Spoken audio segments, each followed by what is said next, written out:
Di chapter sebelumnya, perang Hosen dan Suzuran telah dimulai. Melalui keputusan Nakajima Shinsuke sebagai saksi, dia menyuarakan pertarungan 5 lawan 5 pada partai pembuka mempertemukan dua freshmen. Mereka adalah Hana melawan Matsuo. Selamat datang di Manga Persa. Inilah chapter 16, Kamu Bukan Tandingan Suzuran. Kita flashback ke pertarungan Tsukishima Hana melawan Matsuo Daisuke, di mana Matsuo mengambil inisiasi untuk menyerang Hana. Hana yang tahu Matsuo dikendalikan emosinya bisa mempertimbangkan langkah selanjutnya. Benar saja, saat Matsuo melayangkan pukulannya, Hana bisa menghindari combo serangan tersebut. Serangan beruntun Matsuo masih belum bisa mengenai Hana. Tendangannya pun masih belum mampu menembus kuatnya pertahanan Hana. Matsuo semakin agresif dalam melancarkan serangan. Ia mempersiapkan pukulan straight kanannya. Dengan kekuatan yang ia miliki, nyatanya Hana memang berada di level yang berbeda. Dia bisa menangkis pukulan Matsuo. Disinilah freshman Hosen ini merasakan sesuatu yang buruk akan terjadi. Ya, Hana melancarkan serangan balik di saat pertahanan Matsuo terbuka lebar. Kepalan tangan Hana layaknya sebuah palu. Dengan kecepatan yang dibarengi dengan kekuatan, sebuah uppercut mematikan Hana melesat mengenai rahang bawah Matsuo. Mendapatkan serangan demikian, Tsukishima Hana bisa menumbangkannya meski Matsuo memiliki postur yang 2 kali lebih besar darinya. Setelah kekalahan itu, Matsuo Daisuke kembali tersadar. Saat itu ia terkejut dan kepalanya membentur kepala Otani Ken. Seakan-akan ia susah mempercayainya, tapi pada kenyataannya, Matsuo kalah di tangan Tsukishima Hana. Kekalahannya membuat Mitsumasa penasaran. Di antara dirinya dengan Hana, menurut Matsuo, siapakah yang lebih kuat?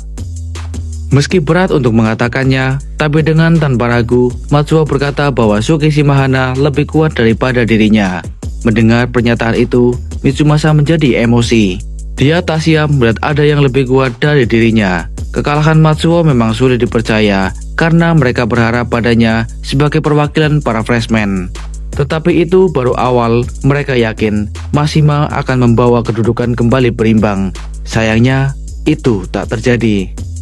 Sosok Mashima yang diharapkan bisa membalikkan keadaan justru menjadi samsak bagi Kurosawa Kasumitsu. Berkali-kali Mashima mendapat serangan di sekujur tubuhnya. Kecepatan Kurosawa memang luar biasa hingga tak memberi kesempatan pada Mashima untuk membalas serangannya. Kurosawa tersenyum melihat raut wajah Mashima yang hampir putus asa. Padahal Kurosawa masih belum puas bermain-main dengannya. Sontak Mashima dikendalikan amarahnya. Dia menolak menyerah lalu menerjang tubuh Kurosawa. Dengan sekuat tenaga ia mencoba mendorong untuk menjatuhkannya.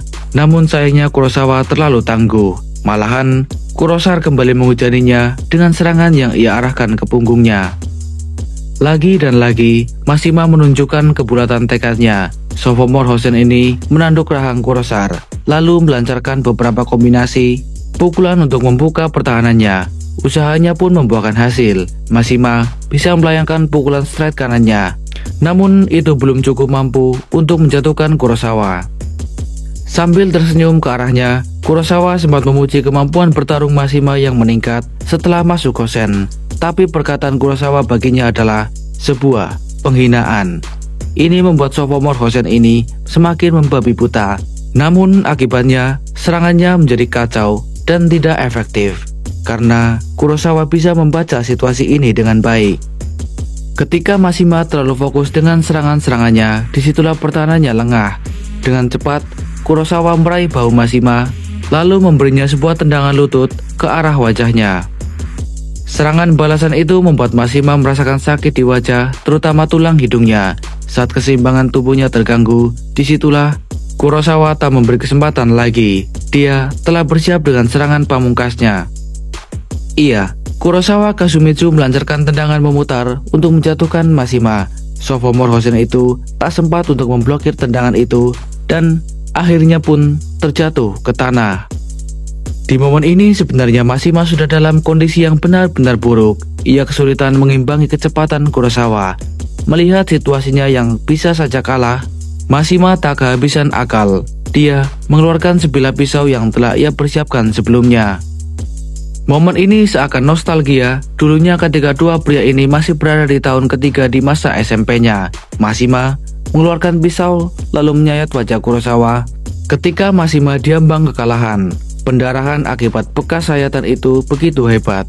Disinilah reputasi Mashima tersebar. Ia ditakuti karena pisaunya. Kurosawa yang diancam menggunakan pisau pun terpaksa mengalah dari Mashima. Mereka memang memiliki rivalitas yang sengit saat keduanya masih berusia 14 tahun di masa SMP. Setelahnya sayatan itu membekas hingga sekarang ini. Jadi Mashima adalah orang yang bertanggung jawab atas luka yang memanjang di wajah Kurosawa. Akan tetapi situasinya kini telah berbeda. Semenjak kejadian itu, Kurosawa banyak belajar dari pengalaman. Dia bisa menangkis serangan Mashima yang mengarah padanya. Perkembangan Kurosawa jauh lebih mengejutkan Mashima karena dari dulu dia memang tak bisa melampaui kemampuannya. Sementara Kurosawa telah menduga jika Mashima terdesak, dia pasti akan mengeluarkan senjata rahasianya, yaitu sebilah pisau.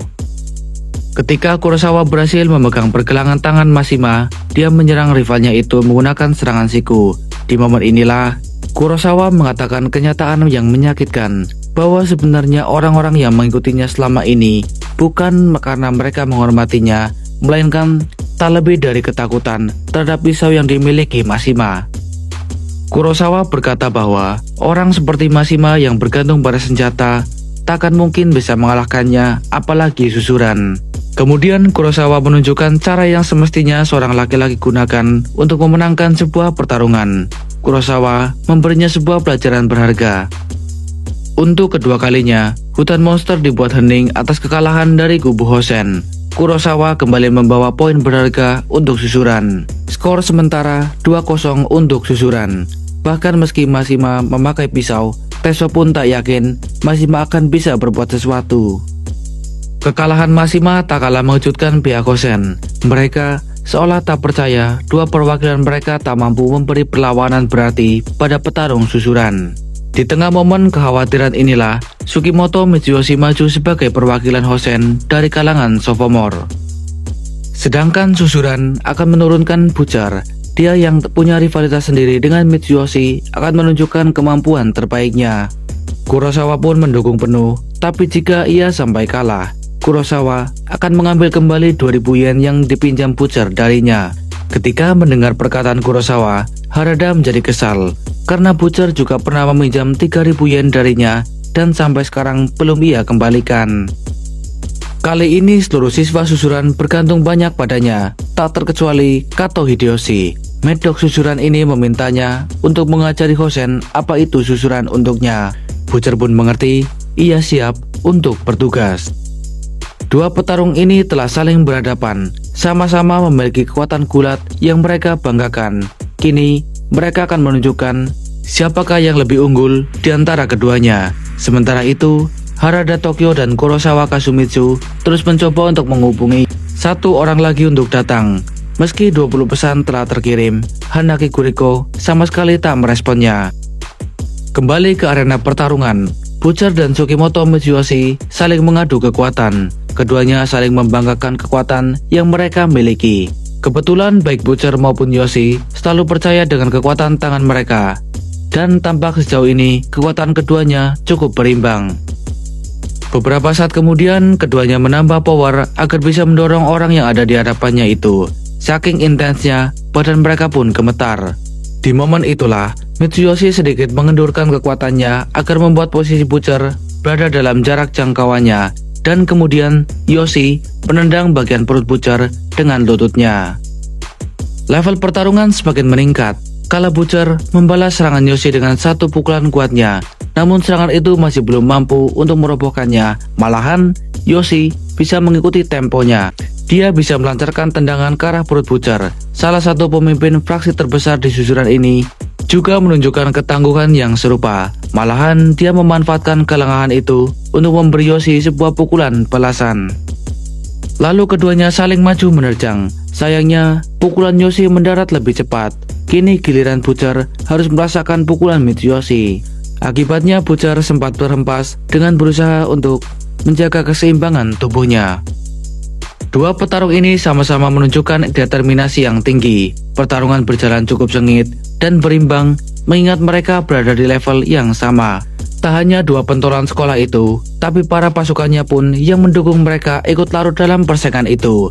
Mereka menyuarakan agar memotivasi di tengah pertarungan yang alot. Saking alotnya, Nakajima Shinsuke bahkan sampai ketiduran. Hingga saat dimana Mitsuyoshi melayangkan pukulan setir kanannya. Dengan kekuatan penuh, ia berusaha memfokuskan pada satu serangan itu. Sayangnya respon Butcher dalam membaca situasi sangatlah cepat. Dia bisa menghindari pukulan tersebut dan jelas ini menguntungkan baginya. Lebih-lebih di saat ia fokus menyerang, pertahanannya terbuka dan kemudian Butcher segera meraih baju Mitsuyoshi. Dengan aura yang begitu dingin, inilah saatnya bagi Butcher menyelesaikan pertarungan dengan teknik andalannya. Sebuah bantingan yang Butcher namakan Killer Flame Car, teknik yang luar biasa hingga kecil kemungkinan Mitsuyoshi dapat bertahan. Bantingan judo ini cukup bergaya untuk mengakhiri sebuah pertarungan. Menurut Hana, bantingan Butcher sebenarnya hanya melemparkan musuhnya ke belakang, tak sekeren seperti namanya. Namun jika dilihat dari efektivitasnya, serangan itu cukup berhasil. Pada akhirnya Butcher adalah orang yang masih bisa berdiri. Saking sengitnya pertarungan mereka, mulut Mitsuyoshi bahkan sampai berbusa. Jelas kekalahannya mengejutkan para petinggi Hosen, terutama para saudara-saudaranya. Kanbei Yoshikatsu mampu menumbangkan Sugimoto Mitsuyoshi. Dia berselebrasi untuk merayakan kemenangan atas rival abadinya itu. Namun karena terlalu bersemangat dan melihat tenaga yang tersisa, Butcher tiba-tiba roboh dan ia pun tersungkur di tanah. Kini kekhawatiran semakin menghantui para pasukan botak pembunuh Hosen. Dengan 3 kekalahan beruntun yang didapat petarung mereka, ini jelas semakin memperkecil kemungkinan untuk menang. Dilihat dari ekspresi para pentolan Hosen yang memasang wajah serius, mereka dalam tekanan besar. Mereka tak menduga susulan akan sekuat ini.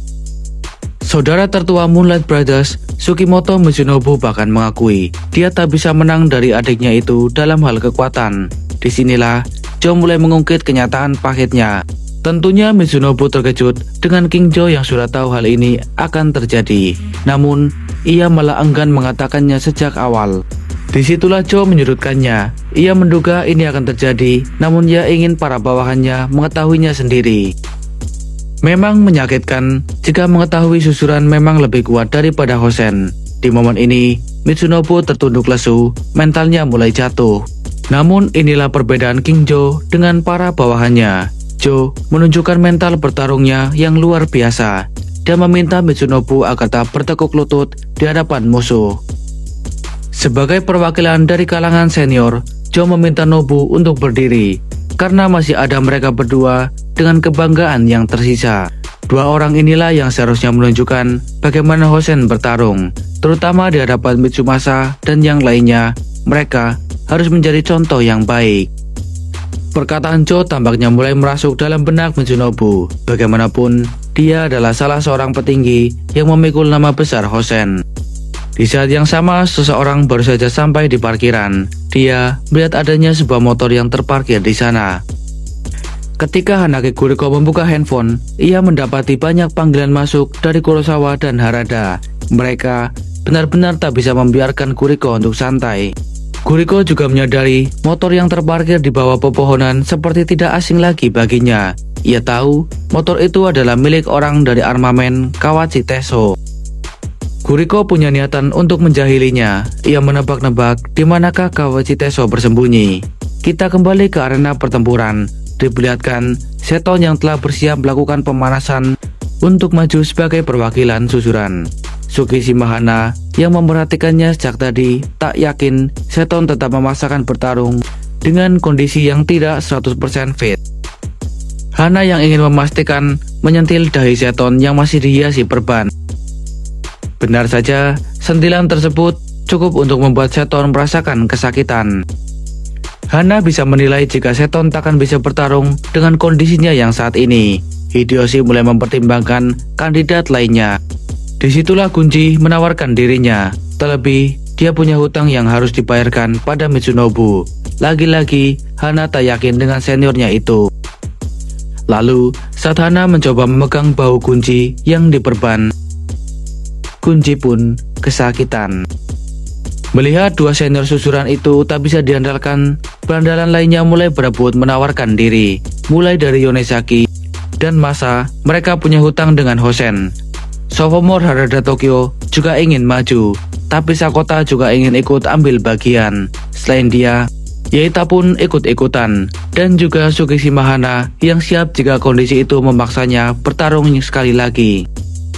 Jelas usulan tersebut ditentang oleh para berandalan susuran lainnya, karena Hana sudah mengambil jatahnya di awal. Di sisi lain, Mitsunobu mulai jengkel melihat perdebatan pihak susuran yang berebut untuk menjadi lawannya kali ini. Di saat yang sama, seseorang siswa Hosen hendak buang air kecil, ia pun menepi ke pinggiran hutan. Namun saat ia sedang asik kencing, pria ini menyadari ada seseorang yang datang dan memperhatikannya dari belakang. Seketika ia menoleh dan menyadari bahwa pria itu adalah orang berbahaya. Ia pun lari terbirit-birit untuk kembali ke barisannya. Iya, pria yang baru saja datang itu adalah sang Raja Iblis, Hana Kiguriko. Kedatangannya begitu mencolok dengan aura mengerikan yang dimilikinya. Dengan kekalahan beruntun dan motivasi yang menurun, Hosen malah kedatangan orang yang dirumorkan sebagai orang terkuat di kota. King Jo pun mulai mewaspadai kemunculannya, sementara pihak susuran kedatangan Kuriko akan sangat membantu mereka. Lebih-lebih, Kawachi Teso yang memiliki rivalitas tersendiri dengan Hana Kiguriko. Ia menjadi begitu bersemangat untuk menyaksikan Kuriko bertarung. Kala itu Nomura juga membangunkan Nakajima Shinsuke yang ketiduran, sebab kemunculan Hana Kiguriko yang memiliki julukan Sang Raja Iblis. Ini menjadi kali pertama Nakajima melihat sosok yang dirumorkan secara langsung. Ya, Hana Kiguriko dirumorkan sebagai orang terkuat di Toarushi. Namun kita tahu, Kuriko sendiri cenderung lebih menghindari pertarungan. Terlebih, dia yang mengantuk di kala hari masih pagi. Sangat mengherankan untuk melihatnya bagaimana orang-orang begitu bersemangat di pagi hari.